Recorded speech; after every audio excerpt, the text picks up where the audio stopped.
Eh bien, salut à tous, j'espère que vous allez bien. On se retrouve aujourd'hui en compagnie du père Michel Viau. Donc, c'était bien le père Michel Viau qui était caché derrière l'image dans l'onglet communauté. Je vous ai dit que j'allais retrouver un prêtre en notre compagnie. Il vient aujourd'hui nous présenter son dernier livre paru chez Via Romana qui s'appelle L'Église au risque de la foi. Bonjour à vous, mon père, et merci bien d'être présent parmi nous. Bonjour et à tous nos amis qui vous écoutent et qui nous Merci. écoutent. Merci beaucoup, mon père. Donc, votre livre, L'Église au risque de la foi, est déjà disponible sur Via Romana, mais il sortira en librairie le 14 novembre. C'est bien ça, Oui, mon père? tout à fait. Alors, pouvez-vous nous expliquer ce qui vous a poussé à écrire votre livre, L'Église au risque de la foi? Je tiens à dire tout de suite que pour moi, l'essentiel, c'est l'évangélisation, la nouvelle évangélisation. Pas qu'il s'agit de changer l'Église catholique, mais au contraire de remonter à ses sources, d'aller jusqu'au fond de ce qu'elle enseigne, expliquer ce qu'elle enseigne réellement et diffuser ce qu'est la foi catholique, parce que, aussi bien d'ailleurs chez les catholiques pratiquants, que chez les non-catholiques, il y a une très grande ignorance, le désert, je dirais, de la méconnaissance du christianisme ne cesse d'augmenter. Et donc, c'est mon premier objectif, je tiens à le dire, parce qu'évidemment, je commence par d'autres choses. Et on pourrait croire que je veux régler des comptes avec tel ou tel, non. Mais c'est que, à partir du moment où on veut dire ce qui est vrai dans l'Église catholique, le vrai, disons, du catholicisme, que l'on veut décrire l'excellence du catholicisme et que autour de soi, on répand des erreurs grossières, manifestes sur la doctrine catholique, on est bien obligé de commencer par balayer devant sa porte.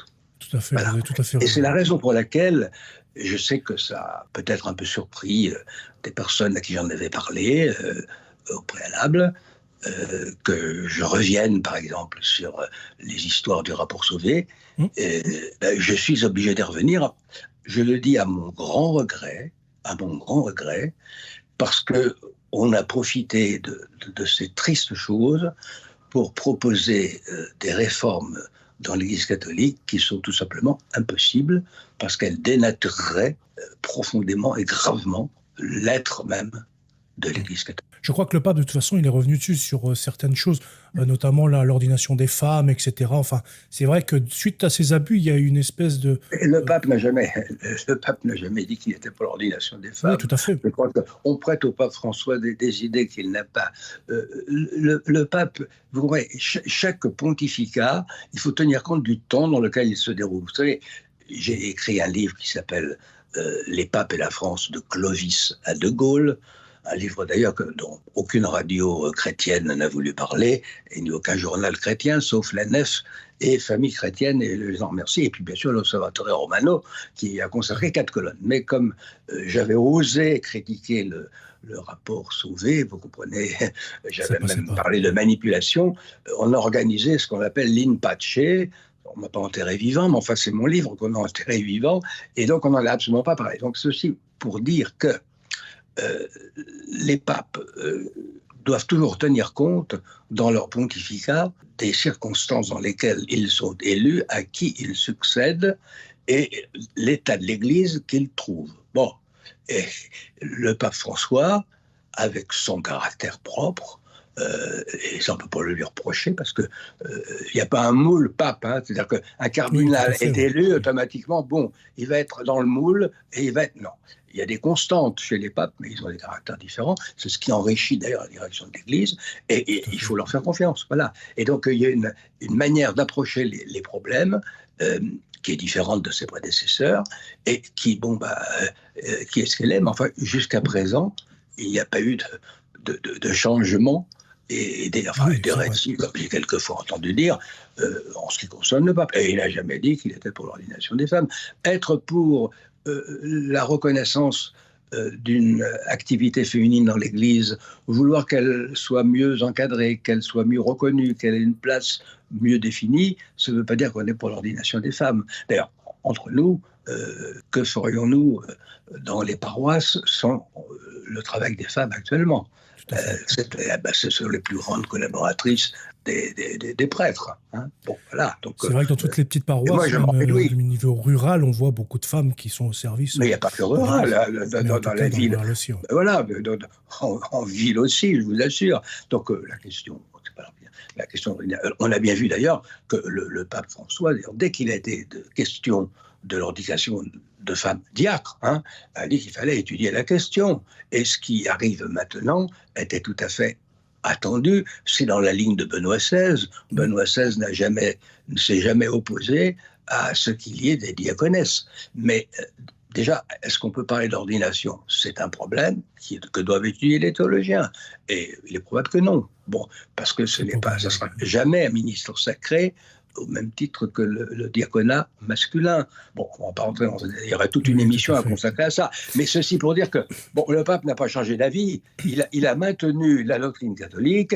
Il l'a dit dans d'autres termes. Il a voulu surtout, je crois que c'est une chose qui marquera son pontificat, qui n'est pas terminé. Hein, il a voulu laisser s'exprimer les gens. Voilà. Et on peut quand même pas reprocher à celui qui incarne en tant que successeur de Pierre, le ministère d'unité, de vouloir laisser s'exprimer les gens, tous les gens.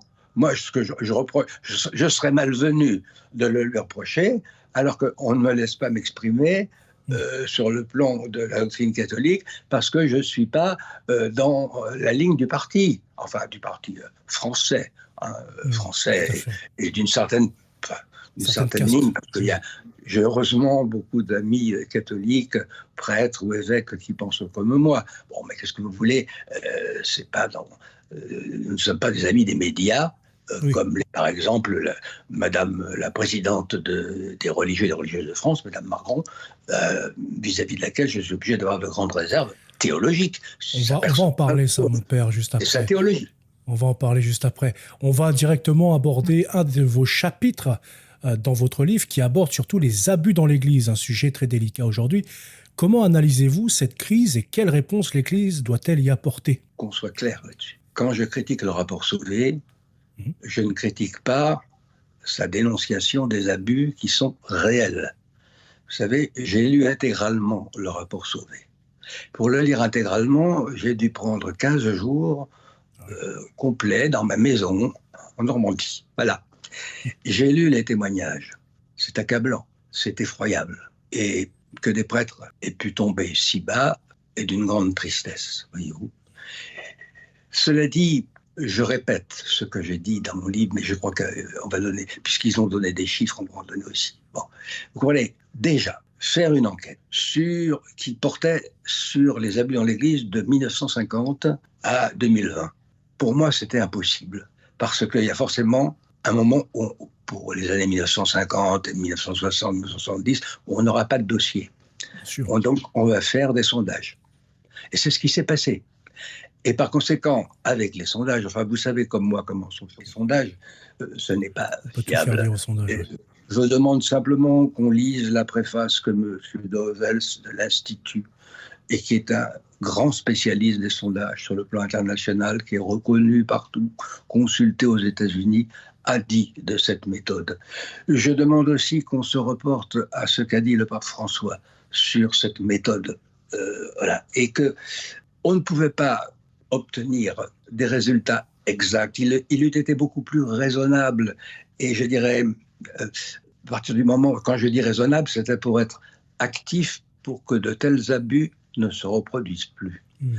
Eh bien, il fallait s'appuyer sur la vérité. Tout à fait. Quand on s'appuie sur le mensonge, conscient ou inconscient, je veux bien leur faire le cadeau de l'inconscience, on ne peut pas aller très loin. Or, dénoncer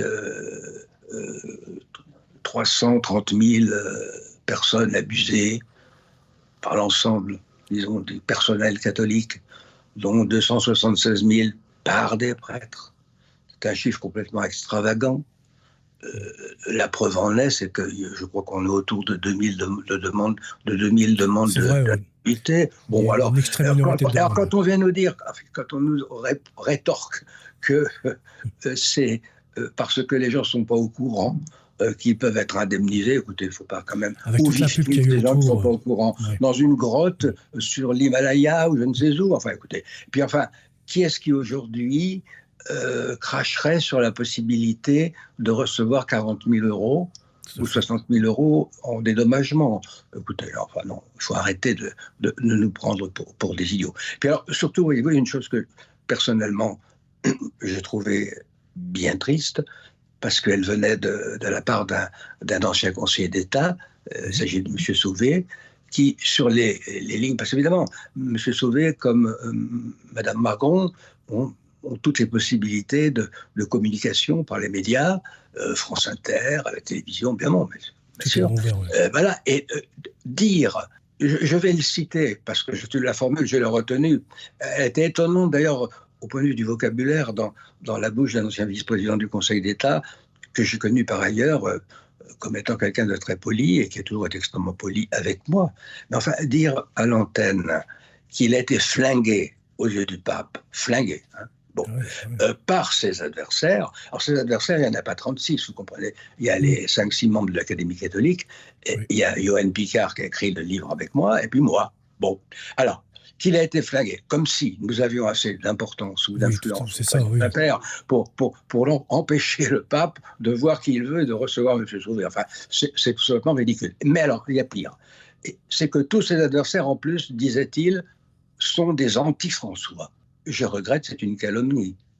Parce que pour un laïc, j'en ai parlé je ne vais pas donner de nom, aux laïcs de l'Académie catholique, bon, eux, ils s'en fichent. Bon, mais ils comprennent très bien que pour un prêtre, qu'on dise du prêtre en question, de moi en l'occurrence, que je suis anti-François, mais c'est une calomnie épouvantable. Je prie à toutes les messes pour le pape, et à ses intentions. Je viens du luthéranisme, et j'ai juré en revenant au catholicisme, fidélité au pape et à l'enseignement du pape. Alors je serai un parjure, vous comprenez? Et je ne peux pas répondre à M. Sauvé. Si vous m'offrez la possibilité de répondre. Et c'est sans doute ce qu'on a craint en ne m'invitant nulle part pour parler des papes et de la France, c'est que je réponde à M. Sauvé au détour d'une phrase, comme je le fais maintenant.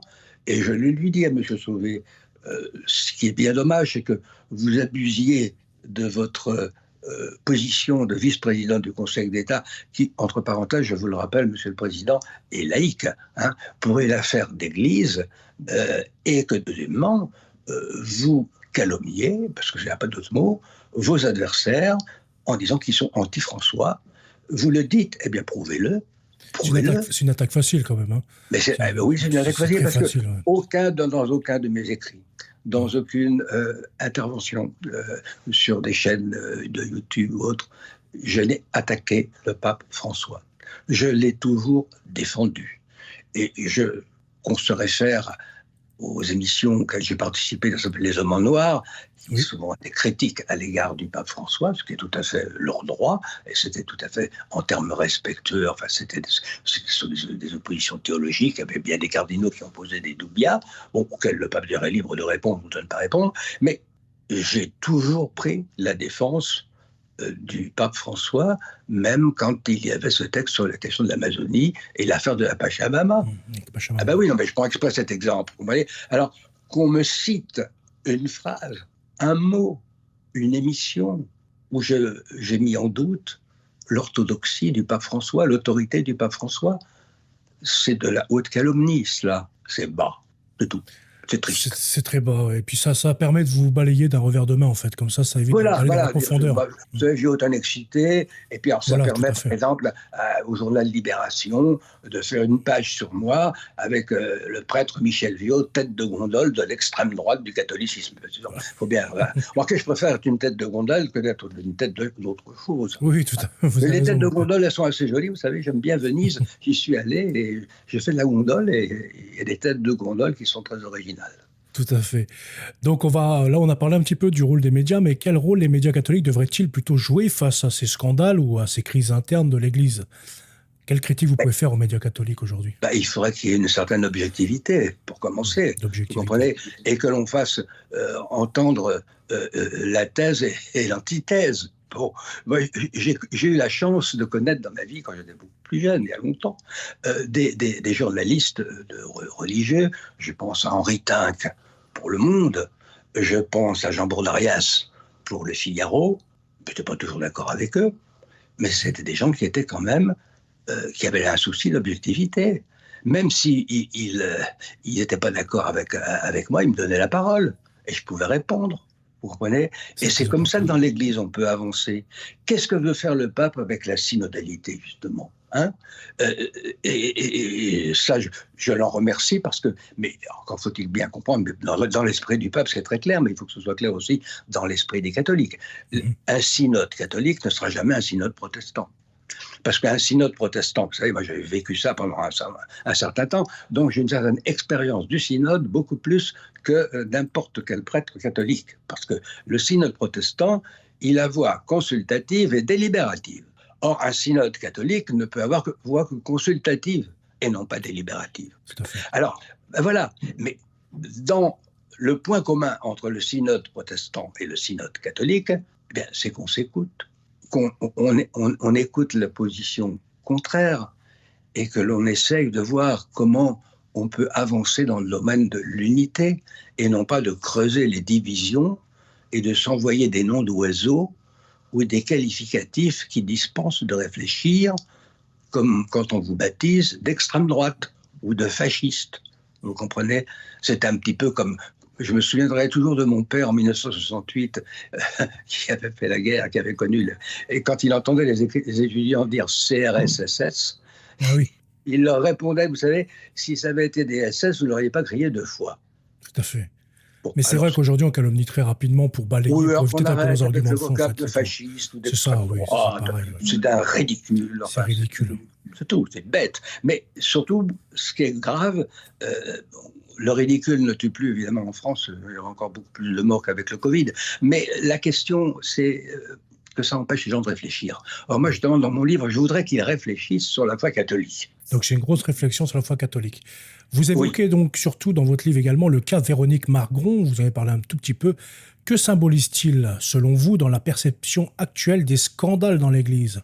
Écoutez, elle donne l'impression, voyez-vous, je dis elle donne l'impression. Moi, je ne vais pas accuser, hein, mais elle donne très nettement l'impression qu'elle est à l'affût de tout début d'histoire pour tout de suite le grossir et bâtir des théories anti-structure de l'Église catholique. Si vous voulez, elle donne au mot systémique, qui a souvent été employé, mais pas dans le même sens qu'elle, un sens, une signification qui est inacceptable.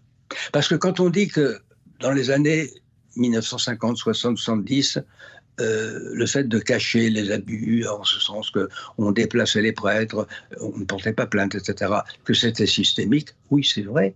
Moi, j'ai vécu cette période-là. C'est vrai. C'était vrai. C'est tout à fait... Mais pourquoi? Parce que tout le monde faisait ça.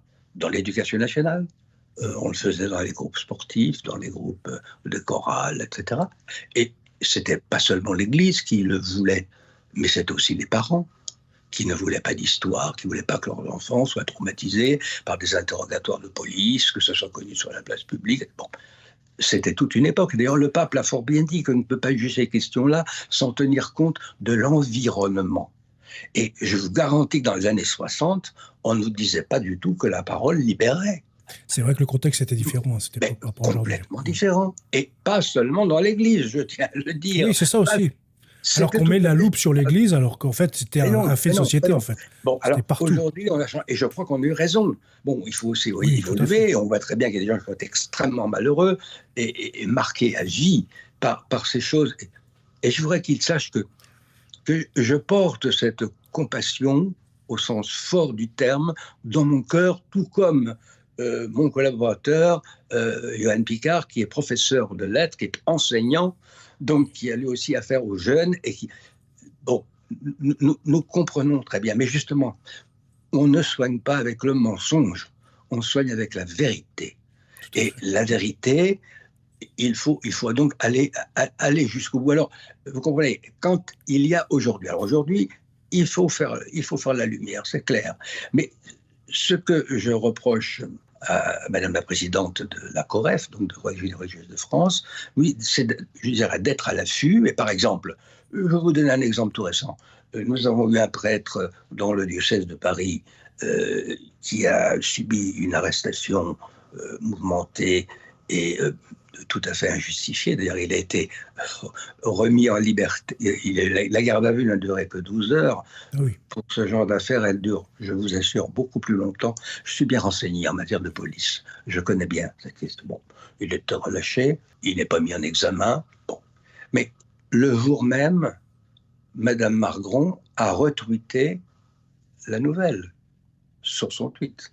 Bon, quelques minutes après, c'était retweeté par le journal Libération. Et quelques minutes après, par quelqu'un qui tient une émission sur Radio Notre-Dame. Voyez-vous, il y a tout un ensemble de choses. Réseau, Ben voilà, elle donne et en plus, comme elle a une position officielle dans l'Église, tout à fait. c'est doublement embêtant. Non seulement parce qu'elle est religieuse, bon, mais qu'elle a une position officielle dans l'Église, elle donne l'impression d'accuser. Or, finalement, il n'y a rien qui est retenu contre ce prêtre. Je ne sais même pas comment l'affaire sera sans doute classée sans suite. Bon, mais il n'empêche que, mettez-vous à la place de l'homme. Bon, il a les ressources nécessaires pour morale, spirituelle, mais vous savez qu'il y a des prêtres qui sont quand même suicidés. Oui. Il y a un prêtre, je ne dirais pas où, mais c'est arrivé il y a 2-3 ans, qui, après un entretien avec son évêque sur une question de ce genre, est rentré à son presbytère et s'est pendu.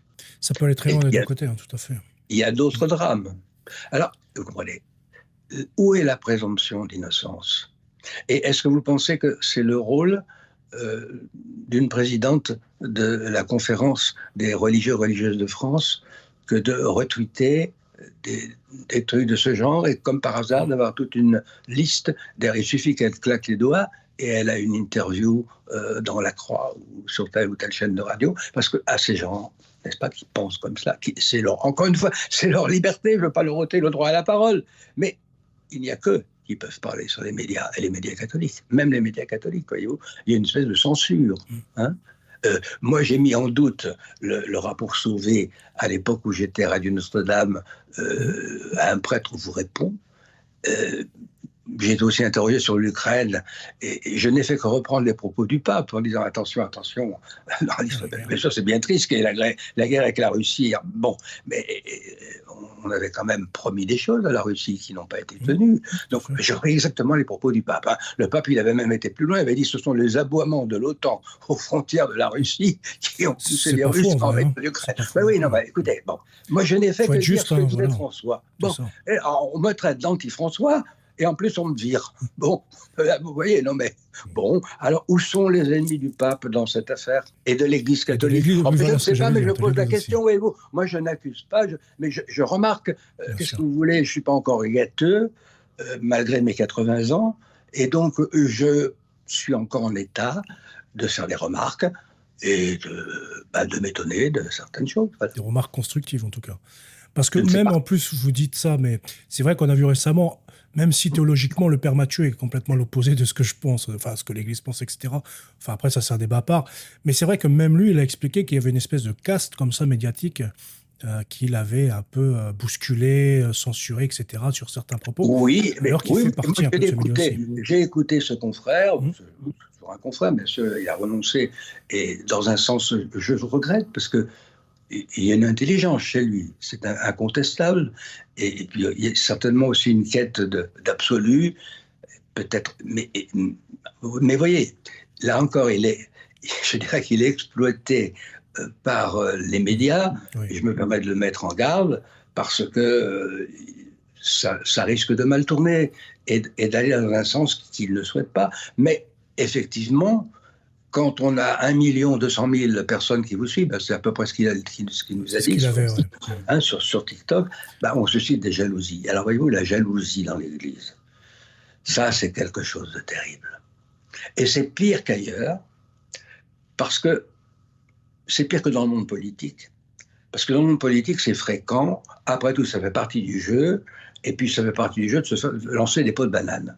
Donc, finalement, On comme c'est accepte dans ce toute jeu. lumière, on prend quand même des précautions.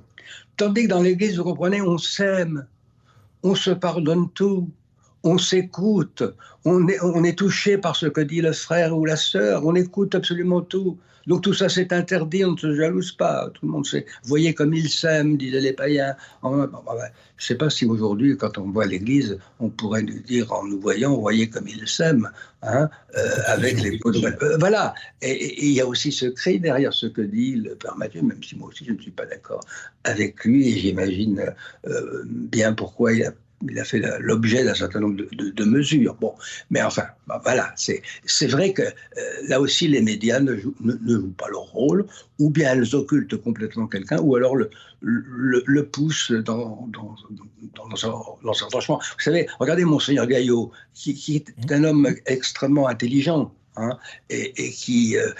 j'ai connu beaucoup de gens qui l'avaient eu comme curé avant qu'il soit évêque. Bon, hein, et du jour où il est devenu évêque, il s'est mis à faire des déclarations qui étaient pas toutes folles, mais certaines, et il y a eu certains gestes complètement extravagants, et si bien que, en fait, je me souviendrai toujours d'un ami ministre, que je ne dirai pas le nom, qui appelait Monseigneur Gaillot la libellule des caméras. Voilà, la libellule des caméras. Je crois qu'on pourrait en dire autant de Sœur Margot. Oui, je suis gentil, moi. Je ne parle pas de tête de gondole, je parle de la libellule. C'est joli, une libellule. La libellule mignon, des caméras, voilà, c'est tout. Bon, en tout cas, dans votre livre, vous abordez également la nouvelle évangélisation. Alors, c'est un thème majeur dans votre livre. Que signifie, selon vous, revenir aux sources vives ? Revenir aux sources vives, c'est d'abord revenir, une très grande place, ça ne vous étonnera pas d'un ancien protestant, à l'Écriture sainte, à la Bible, mais aussi à la tradition, parce que c'est le ventre mou du protestantisme que d'avoir ignoré la tradition. Et bon, la tradition, commençons par celle qui est la plus proche de nous, qui était exprimée par le magistère au niveau du Concile Vatican II. Il faut expliquer Vatican II et dans certains cas le réhabiliter aux yeux de certains. C'est ce que je fais dans Zénith. Je trouve que tout de même, voyez-vous, à Rome, on juge que je ne suis pas une tête de gondole de l'extrême droite pour expliquer Vatican II, et qu'on me laisse une liberté totale. Mais bien sûr, mes textes aussi, c'est normal, sont soumis aussi à la relecture d'autres, parce qu'on peut se tromper, hein. Personne, moi je n'ai aucun ministère d'infaillibilité, mais revenir à des textes comme Vatican II, montrer qu'ils s'inscrivent dans une ligne, et en particulier, pour prendre un exemple parmi d'autres, je me suis beaucoup attardé sur la messe, sur le sens de la messe. Pourquoi ? Parce que déjà avec Vatican II, vous savez que c'était déjà un sujet d'opposition entre luthériens et catholiques. Bon, d'une part. Donc, d'autre part, j'étais déjà intéressé forcément par cette question. Ensuite, j'ai suivi de très près les débats sur la traduction, sur le changement entre la messe de Paul VI et la messe de Saint Pie V, qui était devenue la messe de Saint Jean XXIII. Il ne faut quand même pas oublier que Jean XXIII l'avait accepté.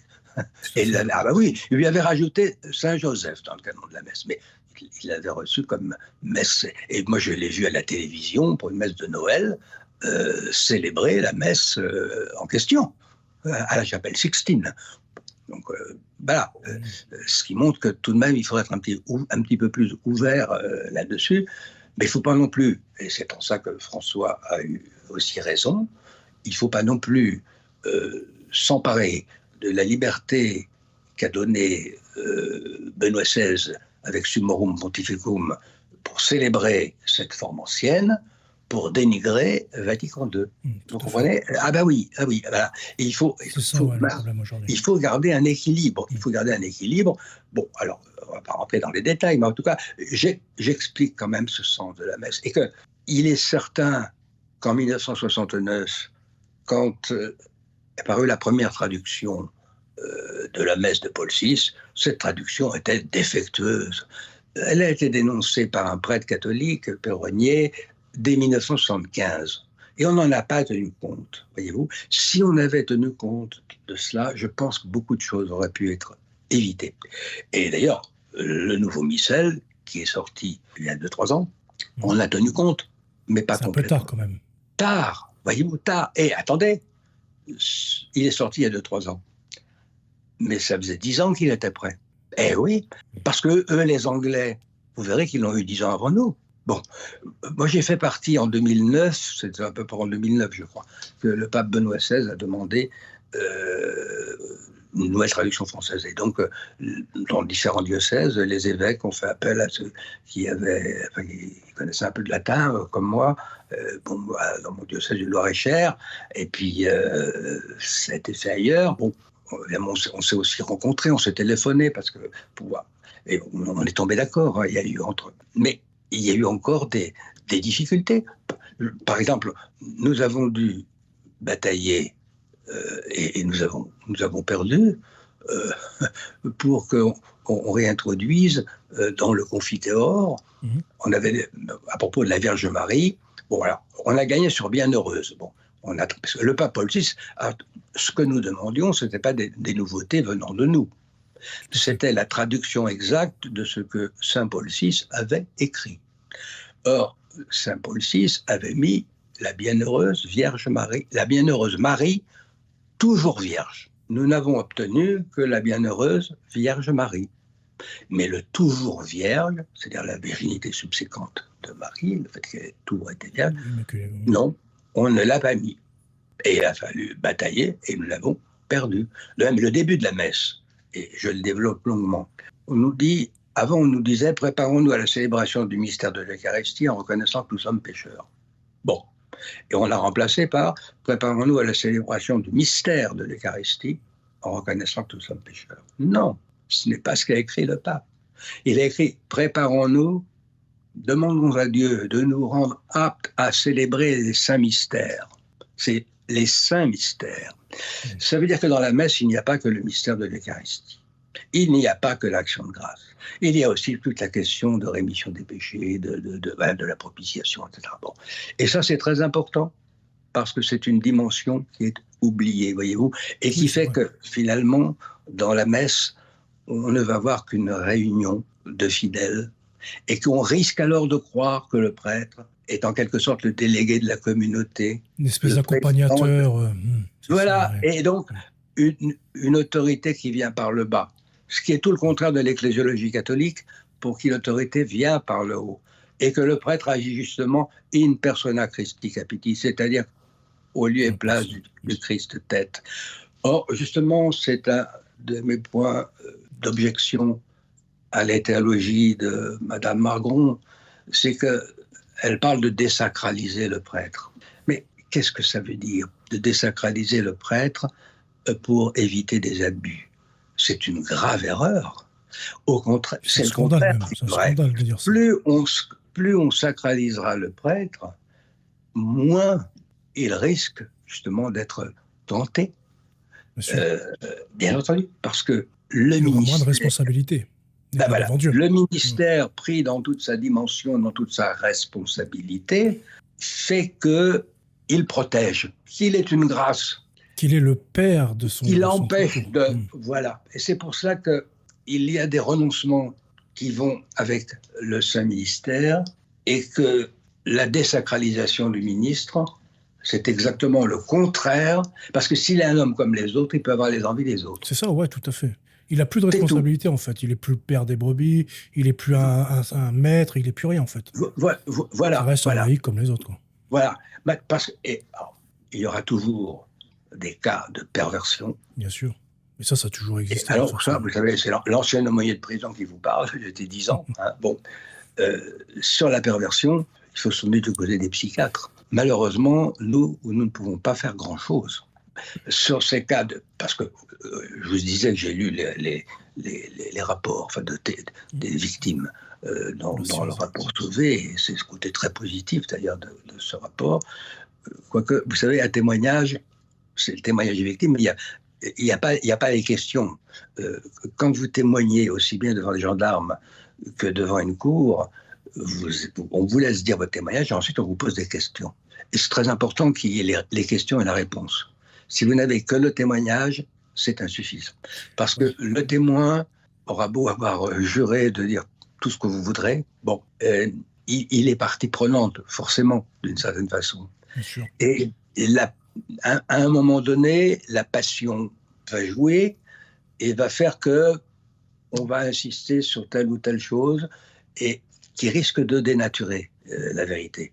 D'où la nécessité, et c'est ce que font parfaitement bien les gendarmes et les policiers dont c'est le métier, et les présidents de cour, de laisser parler un témoin jusqu'au bout, dire vous avez terminé votre témoignage, réponse oui, et ensuite vous avez des questions qui peuvent venir du ministère public, de la défense, des parties civiles et du président de la cour d'assises.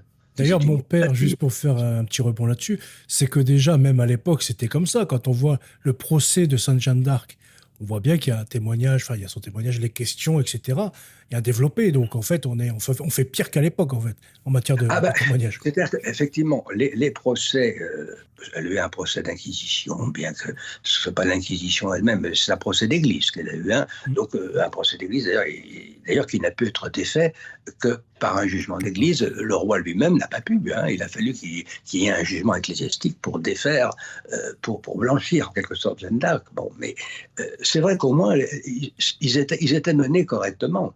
Il y avait une possibilité justement de s'expliquer et de discuter un témoignage, bien entendu, parce que la justice inquisitoriale qu'on nous reproche en France, on voudrait qu'on prenne une justice américaine avec justement les témoins d'abord, mais non, ça peut marcher chez des peuples pour qui la notion de serment, vous savez, le fait de prêter serment sur la Bible, est profondément ancré dans la culture. Ce n'est pas le cas des Latins. Ils n'ont pas cette culture-là. D'ailleurs, je vais rebondir, excusez-moi mon père, je vous coupe, je vais rebondir sur ce que vous avez dit sur la Bible pour vous poser cette question du fait de quelle place en fait devrait tenir la Bible dans l'Église d'aujourd'hui, surtout en Occident, comme vous venez de le dire, à la fois dans la catéchèse et dans la vie personnelle des chrétiens. Est-ce que vous estimez, d'après votre livre, que il y a quand même un manque par rapport aux protestants qui, eux, connaissent bien mieux la Bible que nous Oui, et en particulier en ce qui concerne l'Ancien Testament. Voilà, l'Ancien Testament, en fait, nous nous comportons comme si nous étions des disciples de l'hérétique Marcion, qui, au IIe siècle, à Rome, avait décrété que finalement, le Dieu de Jésus-Christ n'était pas celui de l'Ancien Testament. Et combien vous l'entendez, ça? Dit d'une autre façon, l'Ancien Testament, c'est plein de meurtres, c'est la vengeance, voilà. Oui, mais le problème, c'est que... le problème, c'est que les auteurs du Nouveau Testament étaient tout pétris de l'Ancien et écrivaient ce qu'ils écrivaient était destiné à des gens qui étaient supposés connaître l'Ancien. Et quand ce n'était pas le cas, quand nous avons des textes qui s'adressent plutôt à des pagano-chrétiens qu'à des judéo-chrétiens, l'auteur explique, oui, chez les Juifs, on faisait... Voyez-vous, on se réfère toujours à l'Ancienne Alliance. Or, on ne peut pas comprendre le message du Nouveau Testament s'il n'y a pas l'Ancien. Je vous donne un simple exemple sur la question de la justice. Bon, justice et miséricorde. Bon, à écouter certains chrétiens, tout est excusable. Et aujourd'hui, dans la société, on voit où ça mène. Tout est excusable, on peut tout expliquer, voilà, il faut tout pardonner. Mais attendez, Jésus n'a jamais dit ça. Il a parlé de comportement individuel, mais Saint Paul, qui quand même parlait sous l'inspiration de l'Esprit Saint, j'espère qu'on ne va tout de même pas me contester cette affirmation, a quand même dit au chapitre 13 de son épître aux Romains qu'il fallait obéir au magistrat et que le magistrat tient le glaive, et avec un glaive, on ne plante pas des violettes. C'est sûr. Bon, alors, vous comprenez, la justice n'exclut pas la miséricorde, et la miséricorde n'exclut pas la justice, il faut les deux. C'est vrai. Le christianisme appliqué. Or, si vous prêchez un Nouveau Testament sans référence à l'Ancien, vous oubliez les choses. Voyez-vous, quand Jésus pardonne à la femme adultère, il lui pardonne en tant qu'individu. je ne te condamne pas, va, mais ne pêche plus. Il considère que l'adultère est un péché, et il ne dit rien quant au fait que les pharisiens voulaient la lapider. Il ne dit pas que c'est pas bien de lapider. La réponse de Jésus est beaucoup plus subtile. Il a affaire à des gens qui veulent se justifier et qu'il sait, puisqu'il lisait dans les cœurs et les pensées, qu'il sait pécheur. Et c'est pour ça qu'il leur fait cette réponse, que celui d'entre vous qui est sans péché lui jette la première pierre. Et que l'évangéliste nous dit, c'est l'ironie de l'évangéliste, ils s'en allèrent tous, à commencer par les plus vieux. Et oui, parce que ça veut dire en clair que celui d'entre vous qui n'a jamais commis l'adultère, eh bien, allez jeter la première pierre. Et ils sont tous à commencer par les plus vieux, évidemment. Les plus vieux, ils ont eu plus de temps pour... Ah voilà, bon ben c'est tout. Alors, et Jésus a quand même aussi dit qu'il n'était pas venu abolir la loi, mais l'accomplir. Et d'ailleurs, ça avait beaucoup embêté Marcion dans sa traduction de l'Évangile, qui n'avait pas hésité à traduire « Je ne suis pas venu accomplir la loi, mais l'abolir », carrément le contraire. Ben oui, voilà. Alors, non, il faut remettre la Bible au centre de l'enseignement religieux. Et d'ailleurs, c'était le souci de Vatican II et aussi le souci d'hommes comme Joseph Ratzinger, Benoît XVI. Alors, mon père, vous évoquez également la fidélité au Saint-Père qui est un point crucial dans l'Église. Comment voyez-vous cette fidélité aujourd'hui dans un contexte où les opinions divergent parfois fortement et d'ailleurs où une force d'aujourd'hui qui se revendique catholique pousse à rejeter Vatican II ainsi que tous ses papes, comme le sédévacantisme pour ne citer que lui? L'Église dispose toujours de moyens qui sont certes extrêmes et il faut y regarder à deux fois avant de les utiliser. Mais le sédévacantisme vaut, à mon avis, excommunication, tout comme le rejet d'un concile œcuménique qui a été approuvé par le Saint-Père. On ne peut pas être catholique, revendiquer le catholicisme et rejeter un concile. Vous comprenez ? C'est possible, ça. Parce qu'alors, on entre dans une spirale de l'hérésie. Alors, il y en a qui ont rejeté Vatican II. Et puis, alors, je vais aller à l'autre bout. Vous avez des gens, j'ai lu des textes là-dessus, enfin, trop rapidement, parce que c'est sans intérêt.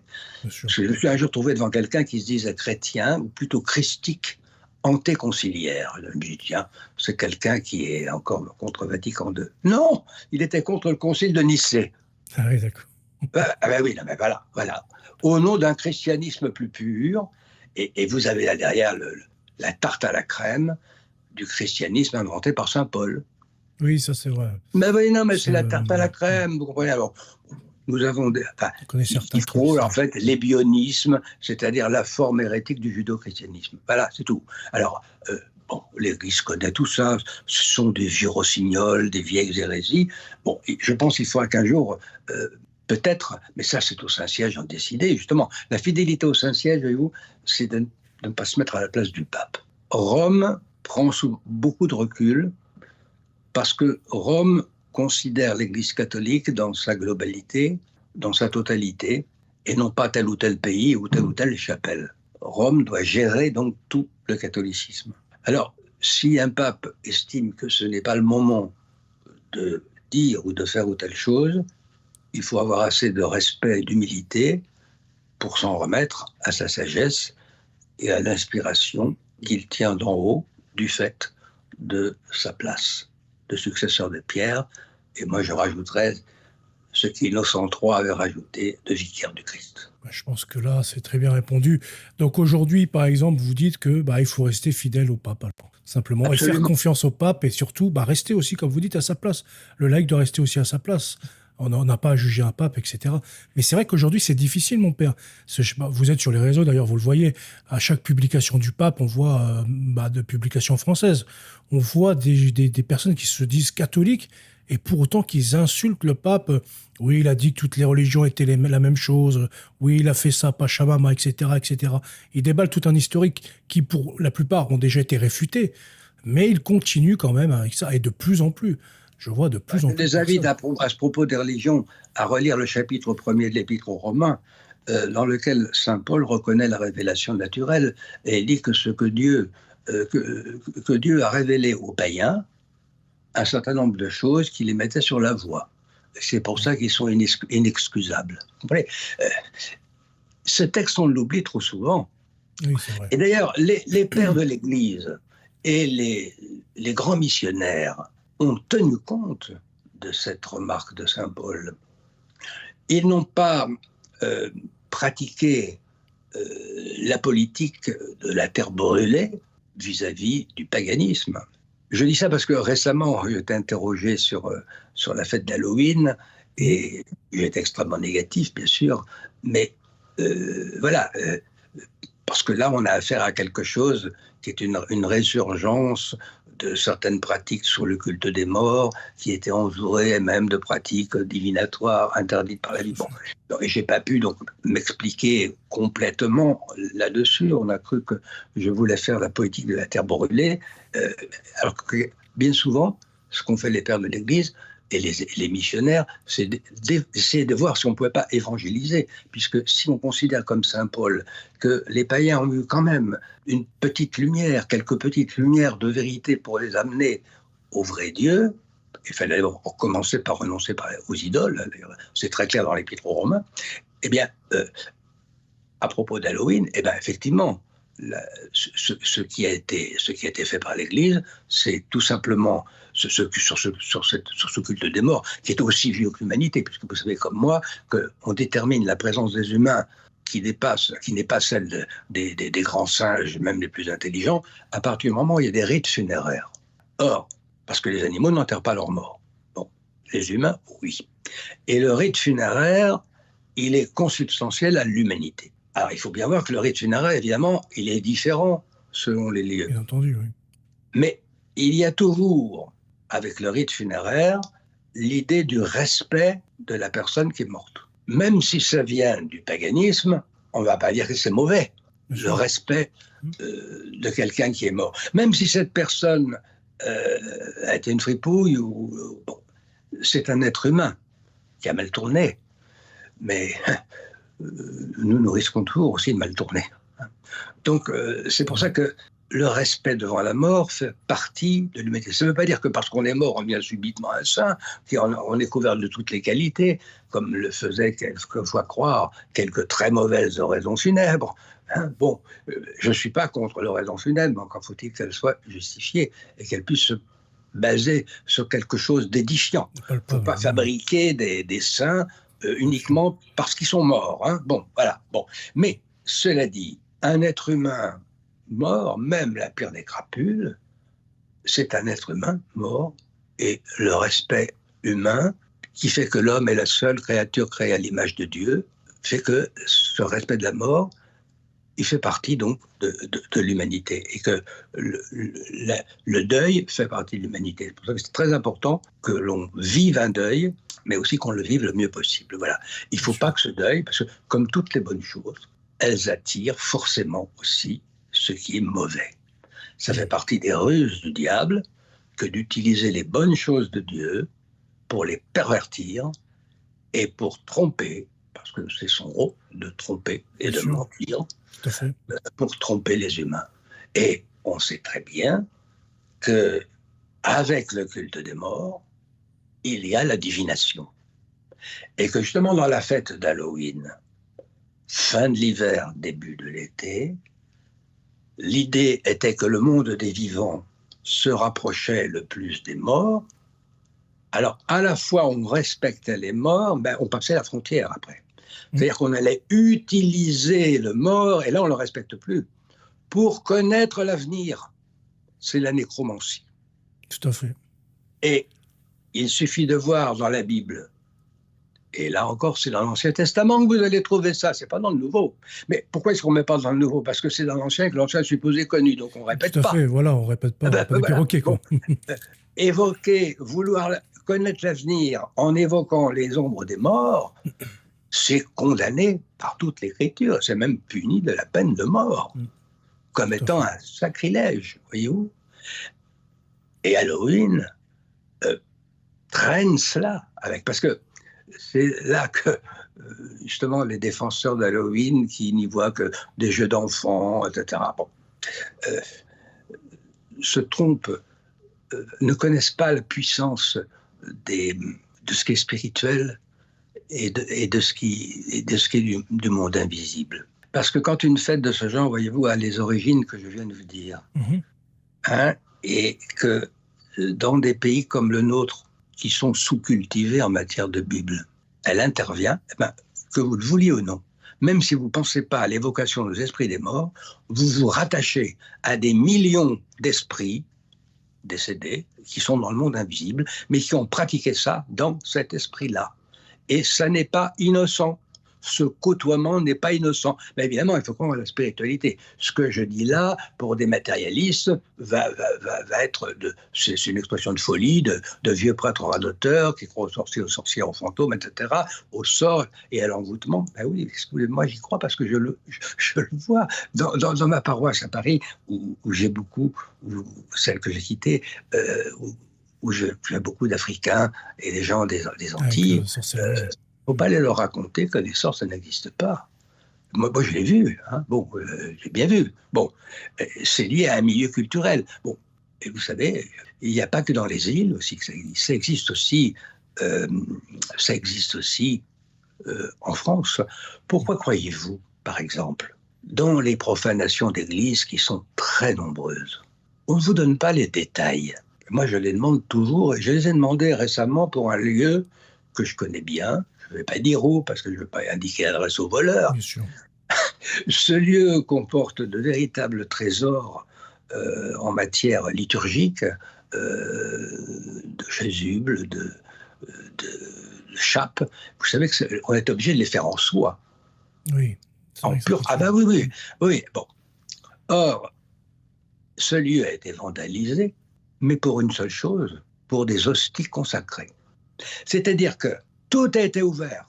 On n'a strictement rien pris de ce qui avait une valeur marchande certaine. Et je dis, je l'ai vu de mes yeux vus. Et d'ailleurs, quand j'ai appris ça, j'ai dit, les gens qui étaient renseignés, ils ont pris pas du tout, rien. C'était les hosties consacrées. Ça va au cœur, oui. C'est comme ça que j'ai appris que ça se vendait. Et pourquoi croyez-vous que des gens vont payer 200 €, 300 € pour une hostie consacrée? Faire du mal au Seigneur, du coup. Faire des messes noires, etc. Évidemment. Et avec ça, on ne fait pas du bien aux gens.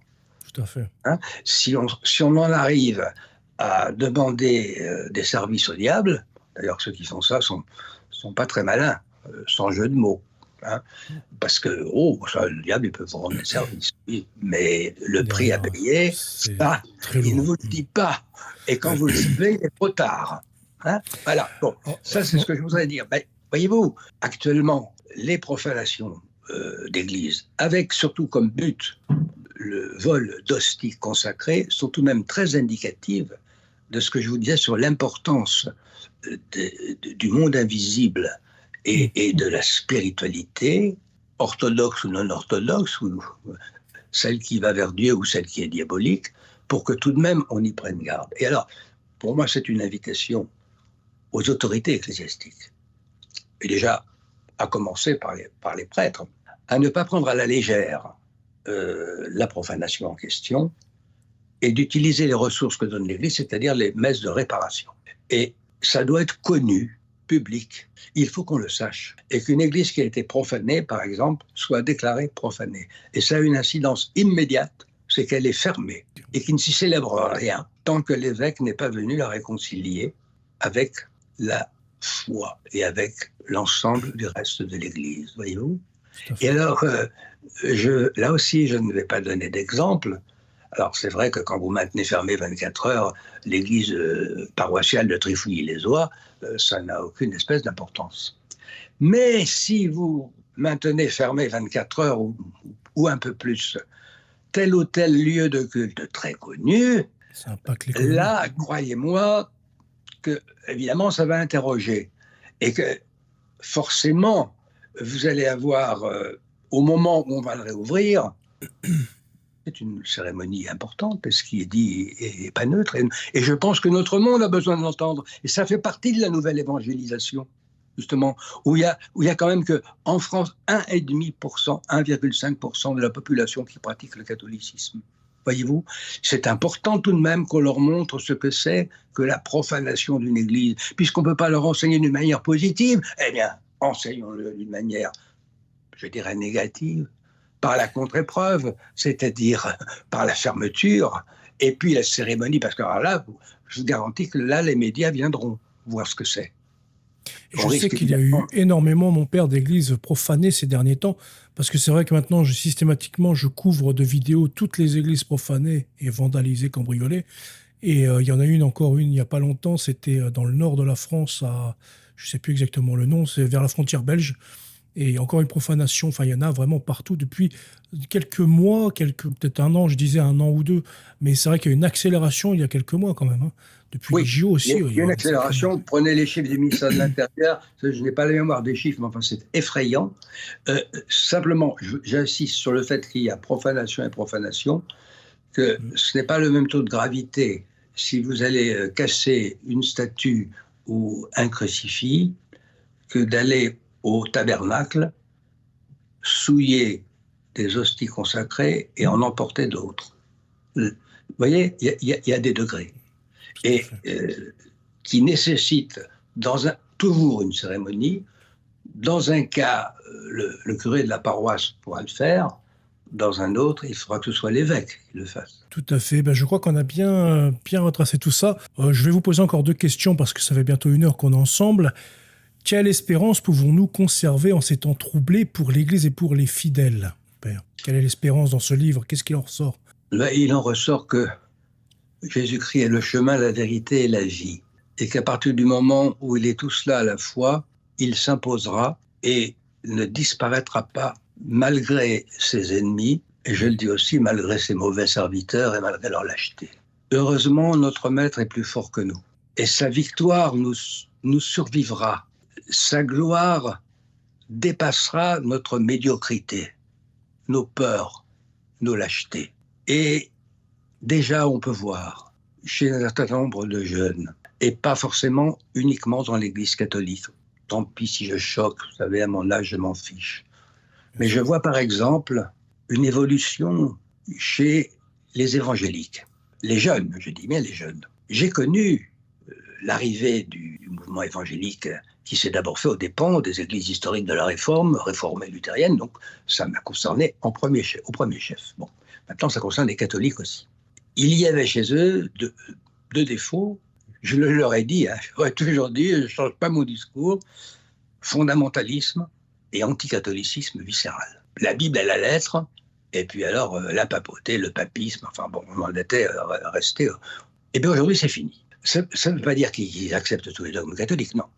Mais ils y réfléchissent, ils ne les prennent pas comme des obstacles, ça les intéresse de savoir pourquoi on fait ceci, pourquoi on fait cela. Il n'y a pas un a priori anticatholique. Et puis deuxièmement, alors là, ils connaissent toujours la Bible, mais ils ne s'arrêtent pas au sens littéral. Ils ont adopté au fond ce que Pie XII, dès 1947, demandait, l'exégèse historico-critique, avec bien sûr les limites qu'elle a.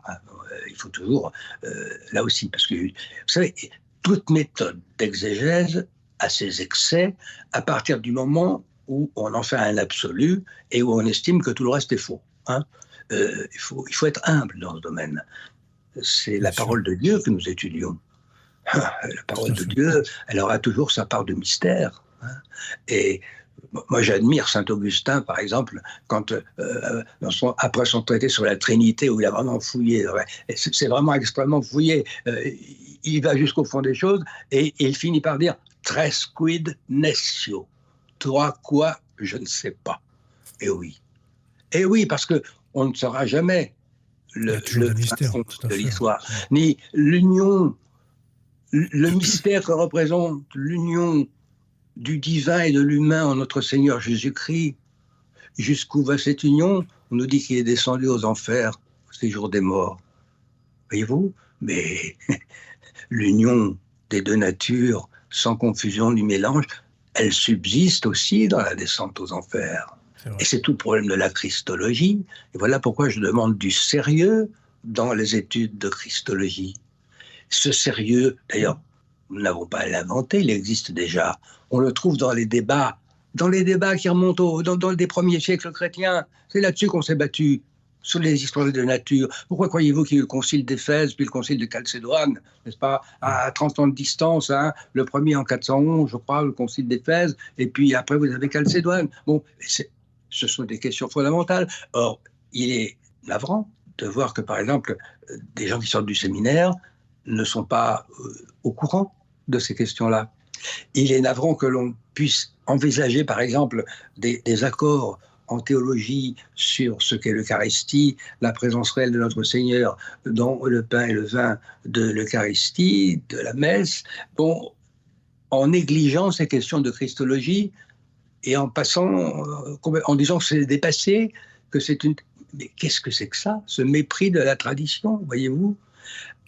Alors là, vous avez justement, chez ces jeunes évangéliques, et c'est ceux qu'on appelle les recommençants, les adultes, des jeunes adultes, qui veulent, ou qui ne sont pas baptisés, et qui veulent une instruction religieuse. Vous avez une exigence de théologie, de connaissances théologiques. Et ils veulent comprendre pour croire, et ils se rendent compte aussi bien très vite, si du moins le catéchisme est bien fait, qu'il faut croire pour comprendre. Comprendre pour croire, et croire pour comprendre. Et c'est parce que je vois cela comme le levain jeté dans la pâte, qui est certes petit, mais qui va faire monter la pâte, que je suis plein d'espoir pour le catholicisme, parce que je sais qu'il restera catholique, et s'il reste catholique, c'est parce qu'il est conduit par le successeur de Pierre. Tout à fait. Et ben, en tout cas, je vous remercie beaucoup, mon père, d'avoir été présent avec nous. Je crois qu'on a fait un petit peu le tour. Je vais redire un petit message pour votre livre, donc l'Église au risque de la foi, disponible aux éditions Via Romana, donc déjà achetable sur le site internet Via Romana, et il sortira donc en librairie le 14 novembre. Est-ce que vous avez... Il a été préfacé aussi, il faut le dire, par le cardinal Gerhard Ludwig Müller, qui est l'ancien préfet de la Congrégation pour la doctrine de la foi. C'est vrai, il faut que je l'indique ça au début. Je vais mettre une indication, un panneau aussi sur le début. C'est vrai que j'ai oublié de le préciser, ça c'est important. En tout cas, je vous remercie beaucoup, mon père.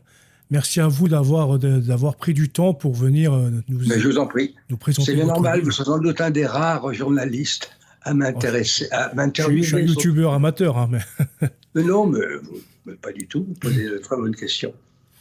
En tout cas, merci beaucoup, mon père, d'avoir été là. Et je vous souhaite une très bonne journée. Et merci à tous d'avoir été présents. Alors, n'hésitez pas à découvrir le livre du père Viau Michel en description pour l'acheter. Et retrouvez-le également en librairie pour soutenir le père Michel, du coup. Et je suis interviewé par Johan Picard, hein, je tiens à le dire, qui était avec moi aussi pour le premier livre sur un rapport sauvé. Nous sommes deux. D'accord. En tout cas, merci, mon père. Et salut à tous.